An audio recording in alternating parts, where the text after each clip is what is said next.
Next 45 days to 60 days చాలా crucial అండి. ఈ ఇయర్కి మాత్రం నేను దేని గురించి మాట్లాడుతున్నానంటే జాబ్ రిక్రూట్మెంట్, హైరింగ్ పర్పస్ గురించి అయితే డిస్కస్ చేస్తున్నాను. సో మన ఇండియాలో కావచ్చు ఆర్ అదర్ కంట్రీస్లో కావచ్చు, ఈ కమింగ్ అంటే October month and November month మాత్రం చాలా క్రూషియల్ అండి. ఎవరికైనా జాబ్ తెచ్చుకోవాలనుకుంటే మాత్రం ఈ 2 మంత్స్ అండి. ఎందుకంటే నవంబర్ ఎండింగ్ నుంచి అంటే నవంబర్ లాస్ట్ వీక్ నుండే కొంత హైరింగ్ అనేది మళ్ళీ తగ్గుతుంది. డిసెంబర్లో మ్యాక్సిమం అయితే తగ్గిపోతుంది. యూఎస్ అదర్ కంట్రీస్ అయితే మార్కెట్ హైరింగ్ ప్రాసెస్ అనేది చాలా వరకు తగ్గిపోతుంది. మళ్ళీ జనవరి నుండి మళ్ళీ హైరింగ్ అనేది స్టార్ట్ అవుతుంది. ఇండియాలో మాత్రం ఎలా ఉంటుందంటే మరీ అంత డౌన్ కాదు, కానీ ఓపెనింగ్స్ అయితే తగ్గిపోతాయి.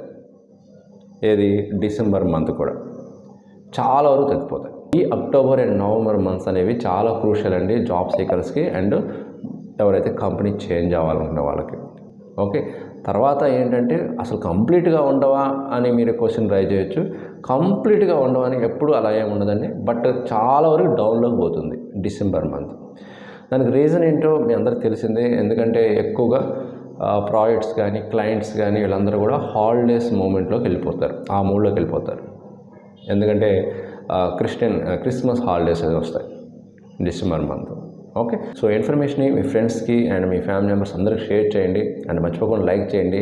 సో కొంత త్వరపడితే మీకు ఈ 2 మంత్స్లో జాబ్ వచ్చే అవకాశాలు ఉంటాయి. సో బాగా కష్టపడండి, డెఫినెట్గా జాబ్ వస్తుంది. మీకు ఎవరైనా ఇంటర్వ్యూ ప్రిపరేషన్ కావాలనుకుంటే ఆన్ ఎనీ టెక్నాలజీ ఈ మెయిల్ ఐడికి మీ డీటెయిల్స్ షేర్ చేయండి. నేను ఎనీ టెక్నాలజీ మీద ఇంటర్వ్యూ ప్రిపేర్ చేయించడానికి రెడీగా ఉంటాను. ఒక మంచి యూస్ఫుల్ ఇన్ఫర్మేషన్ వీడియోతో మళ్ళీ కలుద్దాం. Thank you very much.